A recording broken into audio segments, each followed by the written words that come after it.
moi, je suis constamment à la recherche de la meilleure façon d'utiliser mon temps pour transformer mon pays.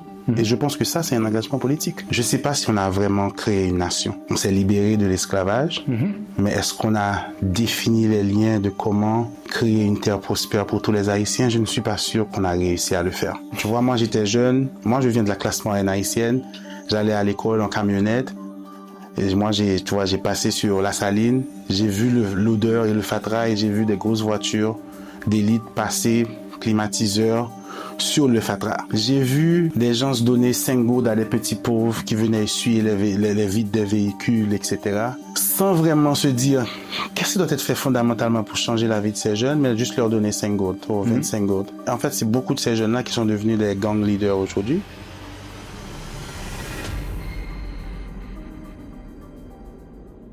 Bonjour, bonsoir à tous.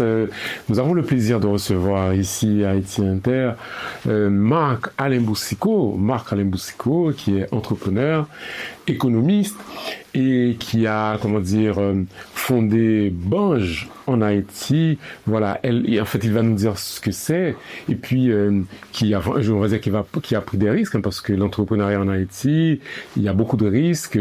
Il va nous expliquer son expérience à la tête de Bange qu'il a fondé, et aussi il a travaillé également dans des institutions internationales. Il me semble qu'il a eu des prix, etc.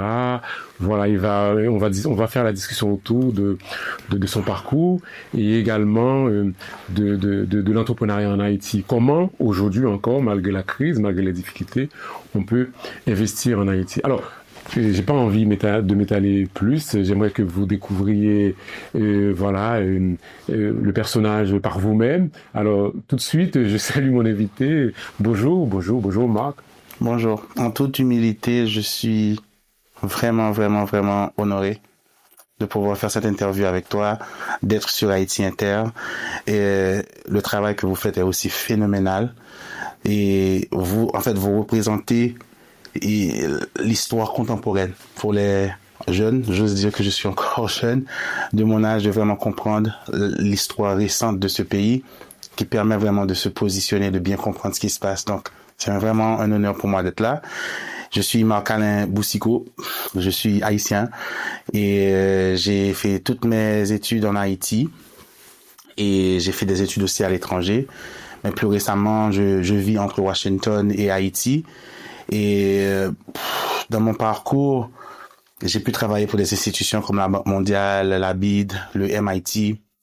Et j'ai découvert beaucoup de choses par rapport à ce qui se passe dans le monde, comment l'innovation est créée, comment le développement est fait, avec des points positifs comme des points négatifs. Et au sein de cette conversation, Haïti est rarement présente, vraiment. Et mon rêve a toujours été d'apprendre de ce qui se passe dans le monde et de trouver le modèle de développement adapté à Haïti.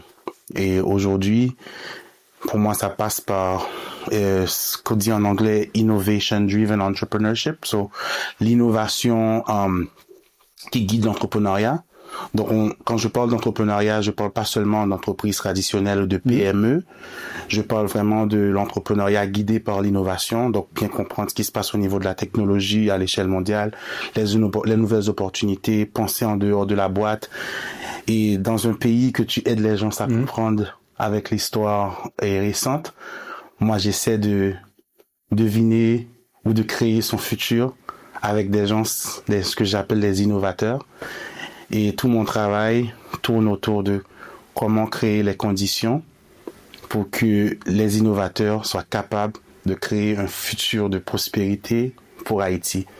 Et au début de ma vie, je l'ai fait de manière un petit peu artisanale, en essayant des choses, créant des conférences, mettant les jeunes ensemble un petit peu partout, chercher les leaders, etc. Jusqu'au jour où j'ai franchi les pas du Massachusetts Institute of Technology, où j'ai appris qu'ils ont en fait créé plein de théories sur comment ça se passe. Et ils ont créé ce qu'ils appellent le 5 Stakeholder Model, les acteurs qui doivent être en interaction stratégique, parce que l'innovation ne se fait pas par surprise, mais l'innovation se planifie. D'accord. Donc, dans cette démarche-là, j'ai compris une chose qui était fondamentale, c'est que, en fait, c'est pas seulement le rôle de l'État de le faire ou le rôle du secteur privé. N'importe quel agent économique capable de pouvoir de mise en commun de ressources peut créer cette route vers la prospérité. Depuis lors, je suis obsédé à chercher partout où je vais, parler avec des gens, créer ce que j'appelle l'infrastructure décitatif qu'il faut pour que l'entrepreneur trouve l'investissement, trouve les marchés, trouve les canaux de distribution, pour qu'enfin on puisse parler d'Haïti, pas d'une Haïti à aider, mais d'une Haïti où l'Haïtien peut créer son propre futur parce qu'il y a l'entrepreneuriat, parce qu'il y a les produits qu'il faut, parce qu'il y a le leadership qu'il faut. Donc c'est un petit peu ça mon histoire. Si je peux résumer rapidement, mais écoute, je suis ouvert à la discussion. C'est ça. Alors merci effectivement de faire ces présentations. On va en parler effectivement de l'entrepreneuriat en Haïti parce que comment trouver des idées, etc., comment trouver des investissements, etc. Ça c'est important parce que aujourd'hui en Haïti, quand on veut se lancer, si ce n'est pas une entreprise traditionnelle, la débrouillardise, comment faire ou trouver de l'argent, etc. On va en parler un tout petit peu. Mais déjà, Bange, c'est quoi en fait? Parce que déjà, ça veut dire quoi, Bange? Bange, c'est un mot créole. Créole haïtien, c'est comme ça que tu traduirais génie en créole. Et je le dis souvent, c'est ma grand-mère qui en fait m'appelait moi-même un petit Bange. Quand j'allais à l'école, j'avais de bons carnets. Et elle disait, hey, Alain, c'est un petit Bange. Donc, je pensais pas que ce mot existait vraiment jusqu'au jour où il fallait que je crée cette compagnie et ce hub, trouver un bon mot court. Et j'ai pensé à ma grand-mère. Et D'accord. Je me suis dit, si une personne ne sait pas ce que ça veut dire petit Bange, c'est que cette personne n'est pas un Bange.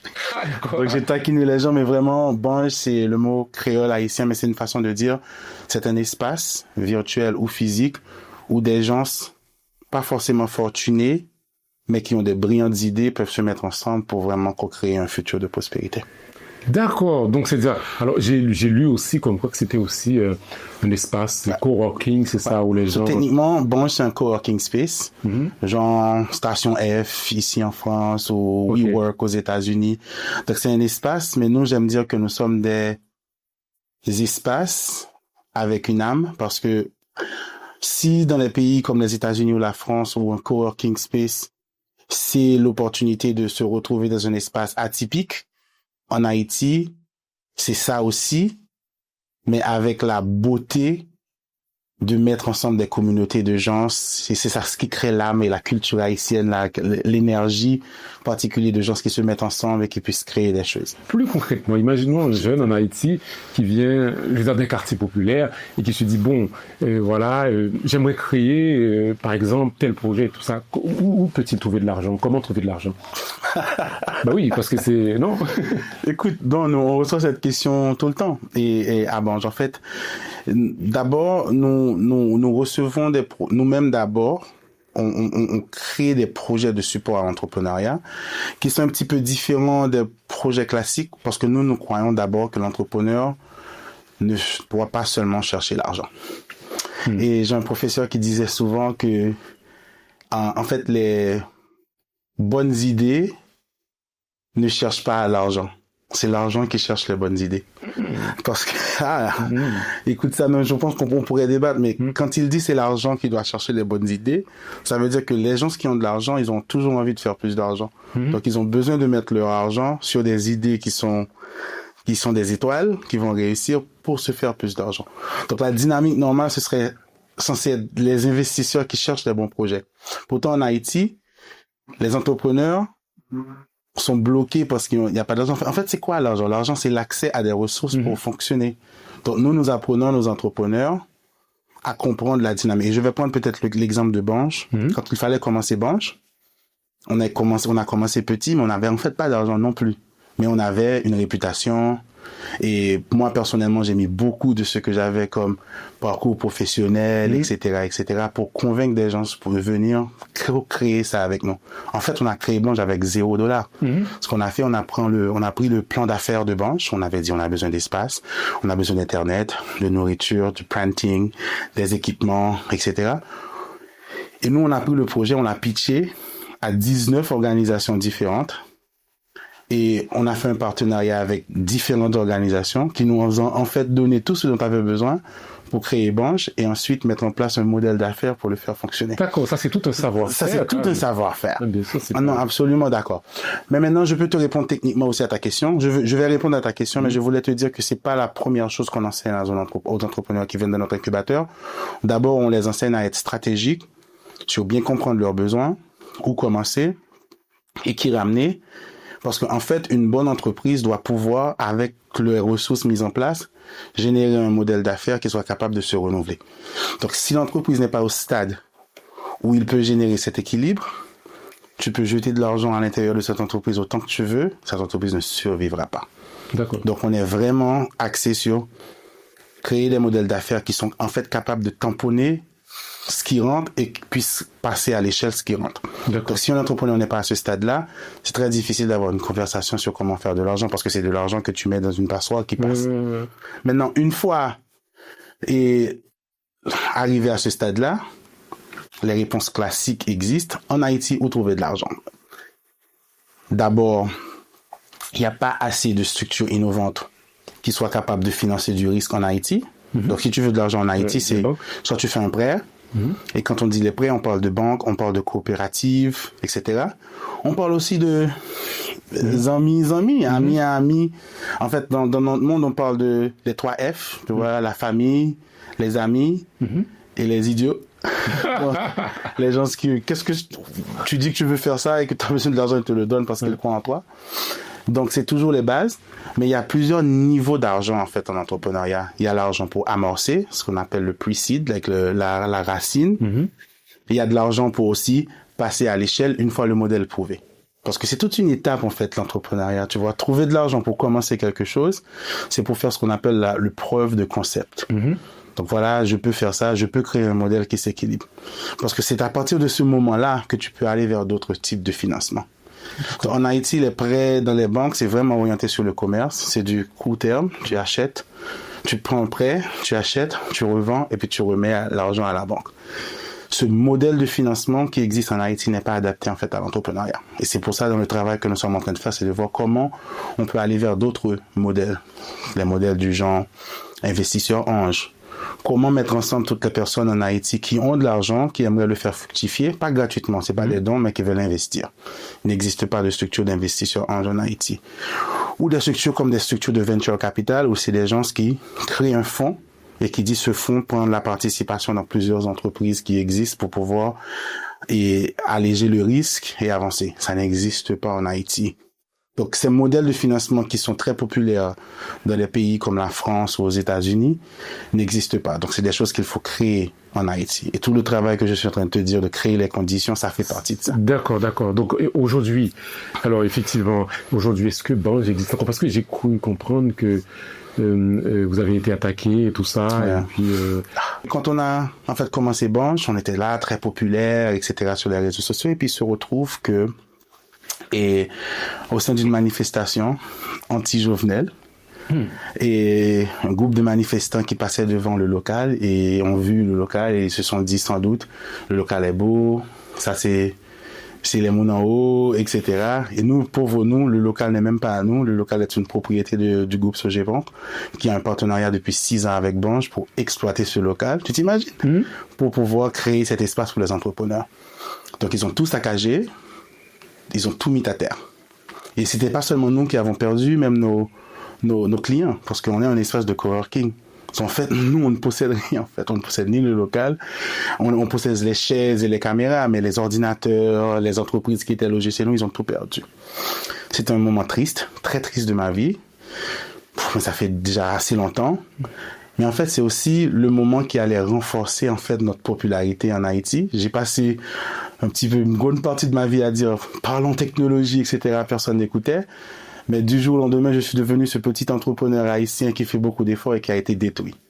C'est sur les journaux en Haïti, internationaux. Je me rappelle, j'avais reçu un appel de médias. Je pleurais en ligne et tout. Et voilà. La même année, les grands magazines du pays nous reconnaissent comme entrepreneur de l'année, etc. C'est genre un truc triste, mais en fait qui a créé un mouvement plus fort. Et encore une fois, en utilisant le propre réseau qu'on avait, les membres de notre réseau ont dit, il faut qu'on recommence. On a fait une campagne sur Internet. Encore, on utilise les façons innovantes. On a levé $30,000 en ligne qu'on a redistribué à nos clients et que nous-mêmes. Et avec ça, on avait recommencé à repeinturer le local, réacheter des chaises. Donc, on nous avait un petit peu éliminé en octobre.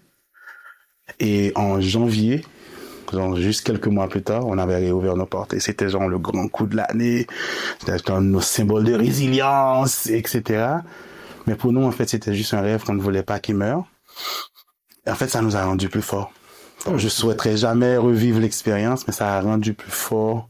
Et des jeunes venaient chez nous et disaient, je veux travailler à Bange, parce que si Bange a pu se relever, moi aussi, je réussirai. Donc, c'est beaucoup de choses qui rentrent à l'intérieur de ça. Et l'entrepreneuriat, c'est pas juste des chiffres et de trouver des prêts. C'est ce que je voulais te dire tout à l'heure. C'est toute une narrative autour du possible et comment convaincre des gens pour vraiment aller dans une direction où on peut créer les conditions. Ouais, très bien. Alors, malgré tout, parce que je comprends que ça, on va dire ce drame, et vous a plutôt renforcé. Quand je dis vous, je parle de toi et de ton équipe. Mais en même temps, est-ce que tu dirais que un entrepreneur ambitieux, un jeune ambitieux aujourd'hui, est-ce qu'il ne devrait pas, je dis c'est un peu provocateur, est-ce que tu penses que Haïti est le meilleur endroit pour développer son ambition et tout ça? Parce que, évidemment, par exemple, toi, tu as créé Bange et tout ça. Bon, voilà, il suffit d'une manifestation et puis les gens... Ouais. Donc, tu t'es pas dit que peut-être que si j'avais fait ça ailleurs, peut-être qu'aujourd'hui, je sais pas. La plus grosse incohérence de ma vie, c'est qu'en fait, j'ai choisi de travailler en Haïti. En fait, avec tout ce que j'ai pu construire, j'ai construit en Haïti et à l'étranger, j'ai travaillé dans les grosses institutions, j'aurais pu faire autre chose. Il fait rarement sens d'investir en Haïti. Mais une chose est sûre, c'est que le jour où ce pays sera prêt pour que les entrepreneurs réussissent, ce seront ceux qui auront gardé la tête sous l'eau plus longtemps, qui devront être au premier rang de la scène pour pouvoir finalement bénéficier des efforts. Je suis foncièrement patient. Je ne vis pas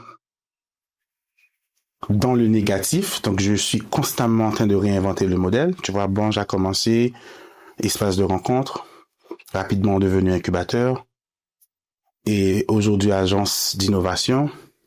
Pendant un petit temps que j'ai passé aux États-Unis, maintenant j'ai déjà créé une fondation, la Fondation Bange, avec l'objectif de créer tout un autre modèle de captation de ressources pour aller remettre dans cet écosystème.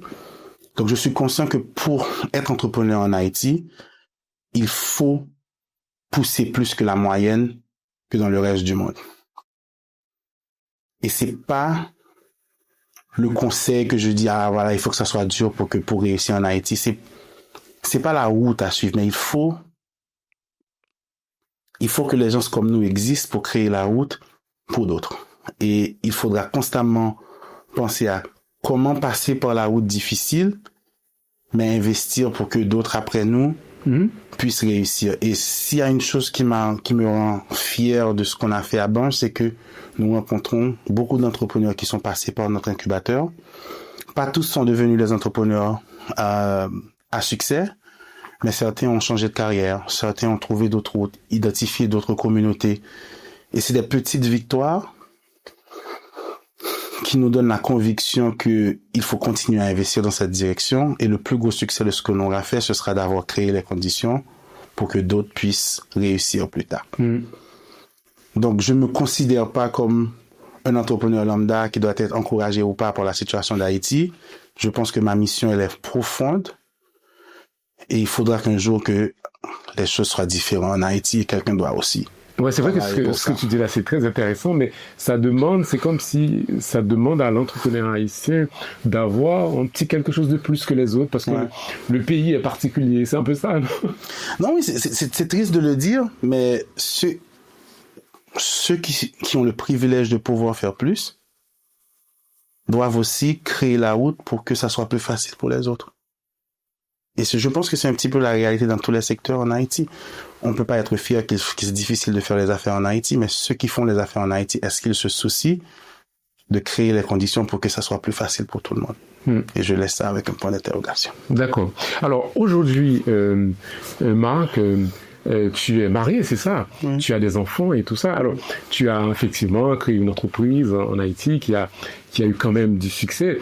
Alors, qu'est-ce que tu as envie de réussir d'autre? En fait, qu'est-ce qui te brûle en ce moment? Tu dis, ben, j'aimerais, parce que là, non, tu vas vers d'autres horizons, tu essaies de créer d'autres choses, etc.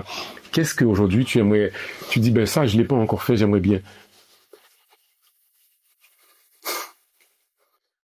J'aimerais pouvoir convaincre la classe politique, le secteur privé d'Haïti, de comprendre le rôle qu'ils doivent jouer dans la transformation de l'économie haïtienne. J'ai fait beaucoup de choses qui sont peut-être des succès individuels. Je veux voir ces succès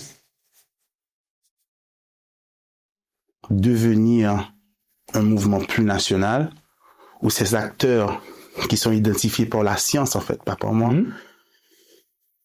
Et comme dit la théorie, c'est que si les acteurs clés qui ont vraiment un pouvoir plus fort que Branche, une politique publique, une décision d'investissement d'une entreprise, une université qui crée un programme spécifique pour que le système puisse générer tel ou tel type d'entrepreneur. Je veux voir cette vision que j'ai eue en silo devenir une prise de conscience nationale et que chaque acteur puisse vraiment comprendre le rôle qu'ils doivent jouer et vraiment collaborer ensemble. Ah, on a du boulot, hein? Non, on a du boulot. Je sais que j'ai l'air, et ça se sent dans ton interview, je sais que j'ai l'air d'être naïf, de penser pouvoir faire quelque chose comme ça, mais il n'y a pas d'autre solution. Et je pense que en Haïti, il y a beaucoup de gens qui...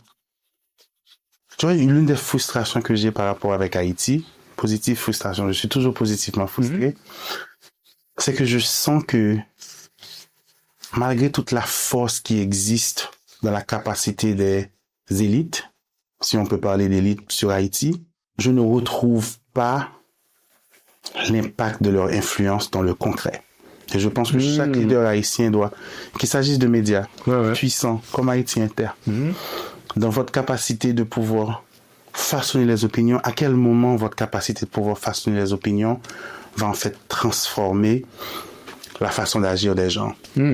Jusqu'à quel niveau le politicien qui s'assume en politique pourra transformer la vie des gens? Jusqu'à quel niveau l'entrepreneur à succès en Haïti pourra-t-il utiliser les ressources, les richesses créées pour rendre ce pays plus vivable?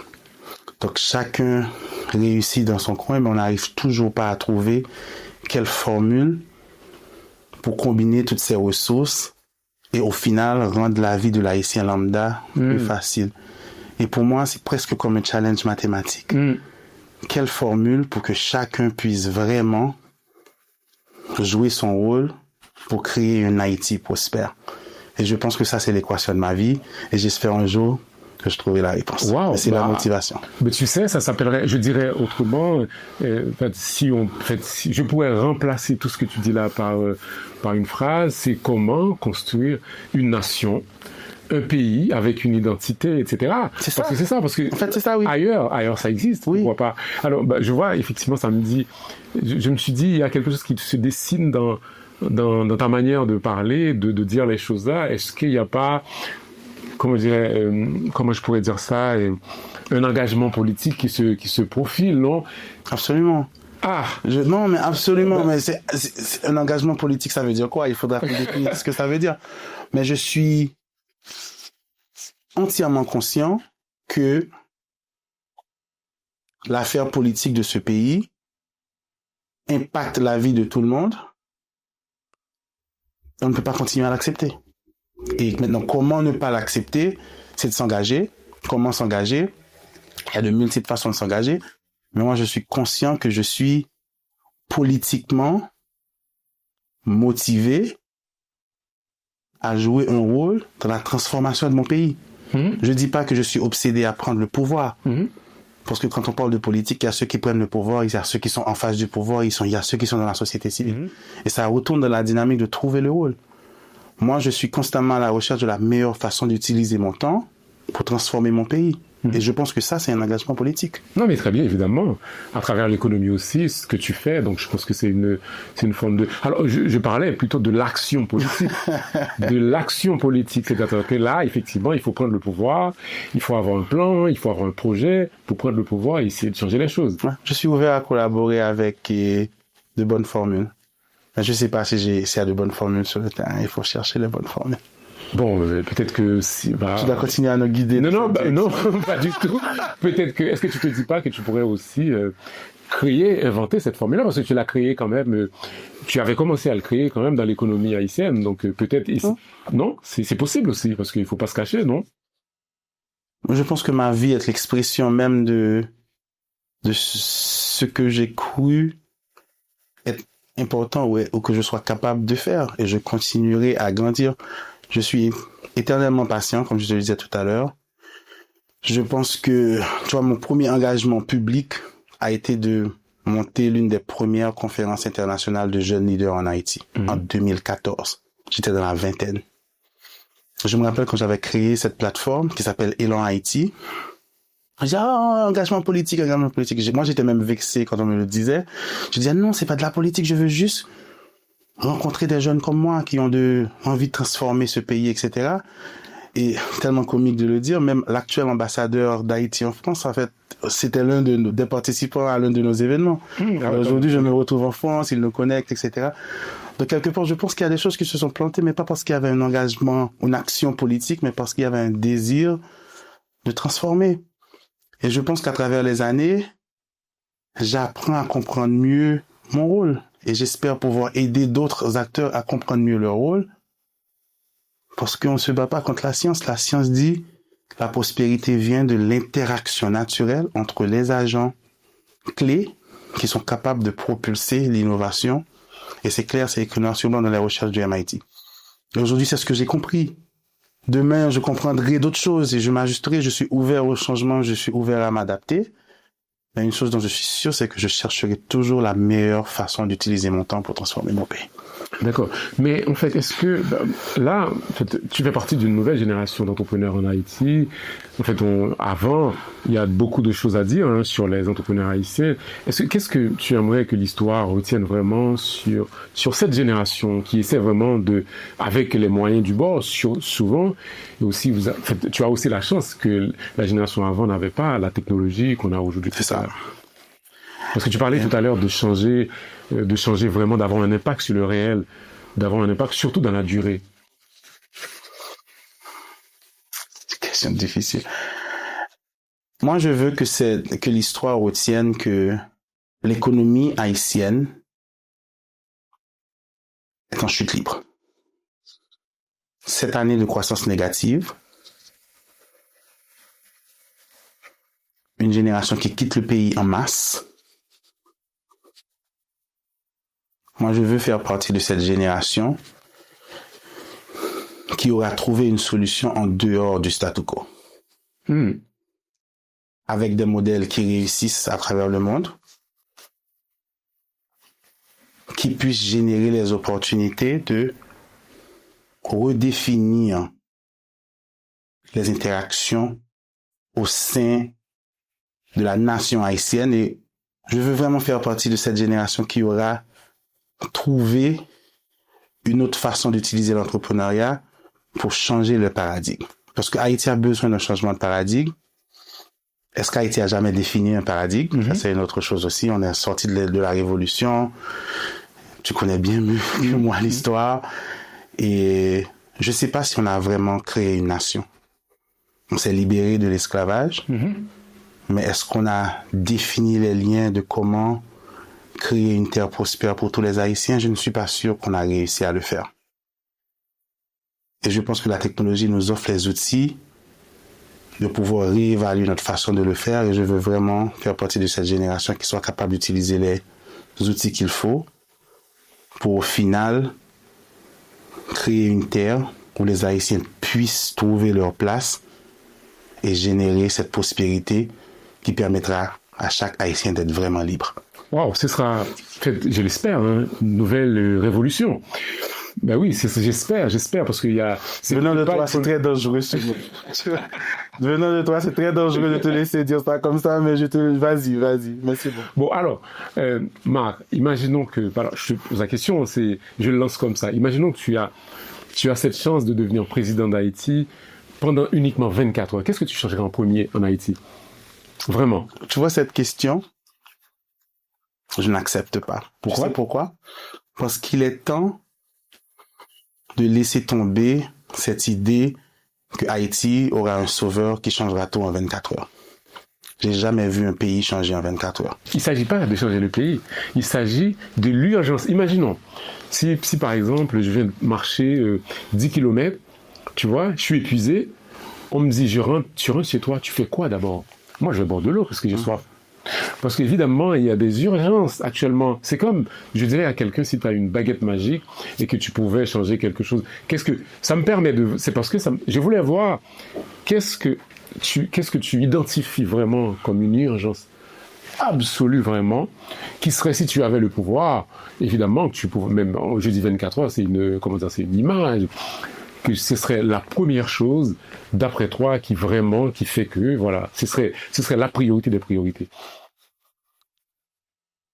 S'il y a une chose qui devrait être la base pour transformer ce pays, ce sera de trouver la capacité de réconcilier les Haïtiens entre eux, à travers toutes les classes sociales. Et je pense que c'est là que ça doit commencer. Ouais, c'est vrai qu'on est un peuple très, très, très, très divisé. Ouais. On pense qu'on est extrêmement différents. On pense qu'il y a, tu vois, moun la ville, moun en dehors, c'est ça, mulâtre, noir. Il y a tellement de débats qui sont en fait finalement clairement pas économiques ou pas fondamentalement ancrés dans le débat de prospérité qu'il faut résoudre d'abord pour qu'on puisse créer, tu vois, une image qui me pendant souvent dans l'histoire on a parlé d'être tous autour de la table, toutes les bonnes tables là, je suis tu vas avoir des références. C'est ça. Mais s'asseoir autour de la table ne veut pas dire qu'on est ensemble. Tu vois, il y a beaucoup trop de juxtaposition et non vraiment de collaboration. Et il n'y a pas moyen de changer Haïti si on n'arrive pas à pacifier cette nation et définir un modèle de développement. Ouais. Parce que c'est vraiment la chose. Évidemment, si tu me dis qu'est-ce qu'il y a d'extrêmement urgent, je dirais il faut résoudre le problème de l'insécurité. Parce que déjà, au-delà des problèmes entre les Haïtiens, l'insécurité paralyse même les capacités d'action. Tu vois? Donc il y a des choses qui sont peut-être plus urgentes que d'autres. Mais pour moi, le plus fondamental, c'est de réconcilier l'Haïtien avec sa terre et de réconcilier les Haïtiens entre eux pour créer l'espace pour vraiment définir quel pays on veut construire. Ça va très bien, très bien. Alors, Marc, il y a quelque chose pendant que tu dis ça, qui m'a fait penser à une réalité haïtienne. En fait, pendant longtemps, Haïti n'a jamais été vraiment un pays très pacifique. Il y a toujours eu vraiment de l'insécurité, tout ça, la vie chère, les difficultés vraiment à vivre dans ce pays. Mais on avait une classe bourgeoise, les nantis, les possédants, qui étaient toujours des gens, on avait l'impression, qui étaient un peu extérieurs à tout ça. Parce que quand les produits de première nécessité augmentent, eux, ils pouvaient s'acheter de quoi manger. Tu vois, quand le prix du carburant augmente, eux, ils pouvaient se le payer. Donc, du coup, c'était pas un problème pour eux. C'est pareil aussi quand il commençait à avoir un peu d'insécurité, eux, ils pouvaient aussi monter les murs, les barrières, tout ça. Donc, ça n'a jamais été un problème.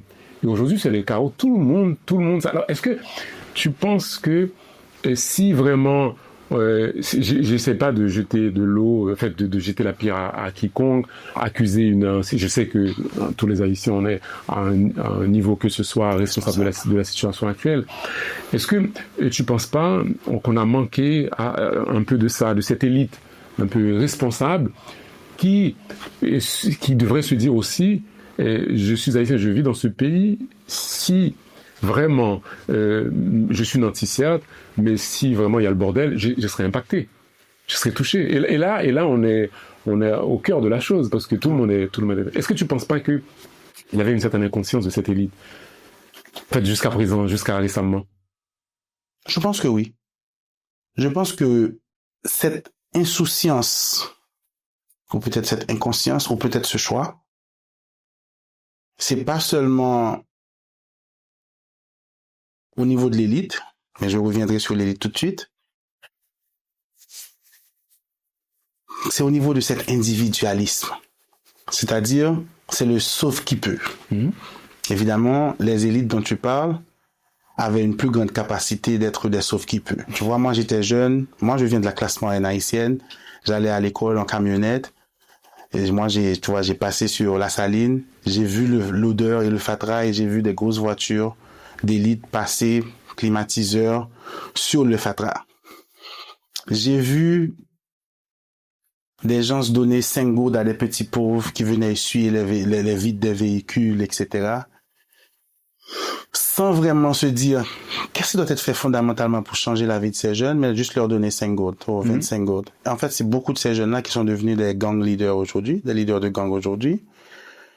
Donc, nous avons fonctionné pendant longtemps dans cette égoïsme, insouciance de l'autre, dès la mesure que nous sommes capables de survivre nous-mêmes.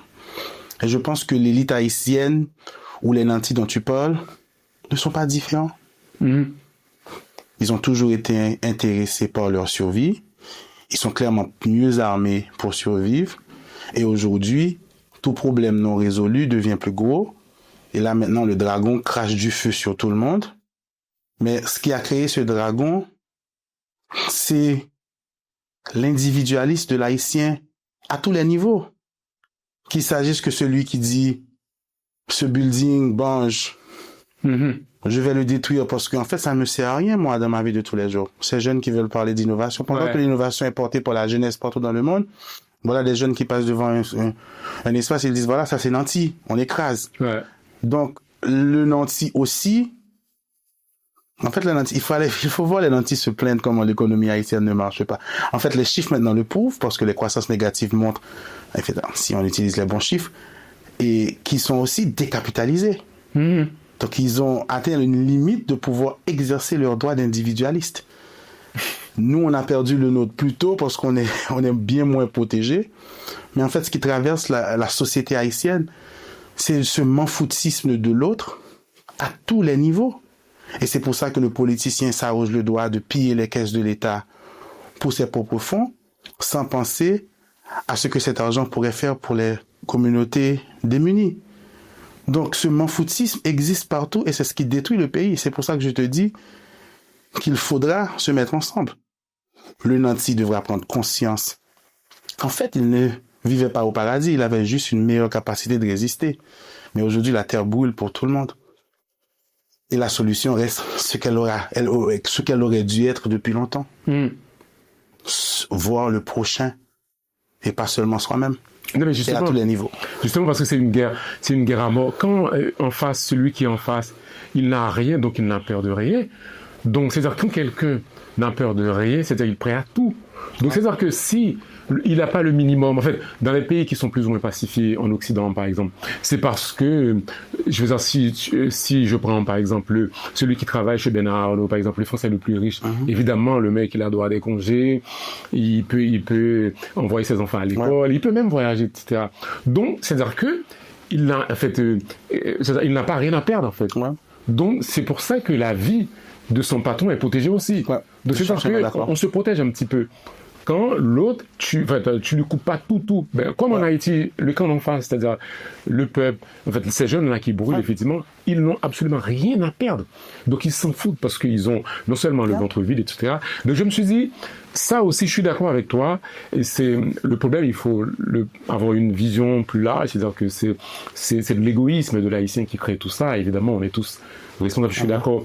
Mais je me suis dit, plus on a la responsabilité. Voilà, plus on a, de penser pour le pays aussi. C'est ça. Et c'est la faillite des élites. Justement, c'est avant tout la faillite de cette élite-là. Non, je suis d'accord. Alors, effectivement, comme le temps nous fait défaut, effectivement, la discussion est passionnante. Alors, je voulais te demander, Marc, est-ce que, d'après toi, en Haïti aujourd'hui, la plus grande entreprise, est-ce que la plus grande entreprise n'est pas la politique, finalement?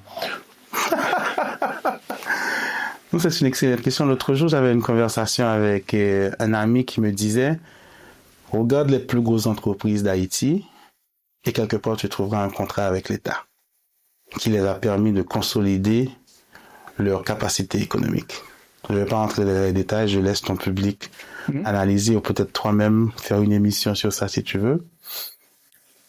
En fait, c'est vrai. L'État, en tant que plus gros agent économique du pays, en fait, finance la vie de tous ceux qui seraient ouverts à soit la corruption ou la production. Mais c'est parce que le pays ne produit pas. La classe économique ne crée pas l'alternative. Il y a des entreprises dans le monde qui sont plus gros que le budget de l'État américain. En Haïti, il faut être capable de faire ce retour à la productivité pour que l'État arrête d'être la bourse facile. Au-delà de ça, évidemment, il y a cet aspect-là, mais il y a l'aspect, ma question visait aussi cet aspect où la politique comme activité entrepreneuriale. En fait, si on prend par exemple un politicien, voilà, qui, on va dire du jour au lendemain, peut devenir riche parce qu'il a accès aux services de l'État, parce qu'il est devenu un élu, parce qu'il est devenu ministre, etc. Et du jour au lendemain, le type, il est devenu riche. Donc, est-ce que finalement, je veux dire, en fait, c'est pour ça que je dis, est-ce que en Haïti, peut-être que Haïti n'est pas le seul dans ce cas-là, me dirait-on, n'est pas devenu aussi la meilleure entreprise, la plus prospère? Je suis d'accord, et c'est seulement possible parce que les Haïtiens ne prennent pas la responsabilité de vraiment décider comment la politique se fait. Si les Haïtiens allaient voter, si les Haïtiens participaient à la vie politique de manière plus active, ce fait dont tu dis là, c'est un fait évitable facilement. Parce que les lois haïtiennes définissent comment prendre le pouvoir dans ce pays. Donc si on est assis ici en train de faire cette interview à Paris et dire que ok, on accepte comme fait que l'entrepreneuriat le plus populaire en Haïti, c'est la politique, ça veut dire implicitement qu'on a laissé le pouvoir à ceux qui veulent devenir ce genre d'entrepreneur. Et je refuse de l'accepter. Et je pense que la seule façon de corriger cette réalité, c'est que les personnes qui se sentent capables de faire de la politique aillent en politique et que les personnes qui décident à qui donner leur vote fassent des choix plus judicieux. Donc c'est pas une fatalité ce que tu viens de dire. C'est un fait, mais pas une fatalité. On peut le changer. Très bien, très bien. Je suis assez d'accord là-dessus. Alors, je pense que on a à peu près fait le tour parce que on doit laisser partir Marc. Marc, alors dis-moi. J'essaie qu'on n'a pas le temps de tout, voilà, parce que effectivement, tu as déjà fait beaucoup de choses dans ta vie, parce que pour ton jeune âge, par rapport à tout ce que tu as déjà fait, est-ce qu'il y a quelque chose que tu aimerais dire avant de clore cette interview? C'est pas quelque chose, soit aux gens qui t'écoutent, ou bien quelque chose que voilà, j'ai oublié d'évoquer dans ce petit échange. D'abord, je dois dire que cet échange était parfait. Merci de tes questions, toujours à la pointe de ce que les gens doivent comprendre.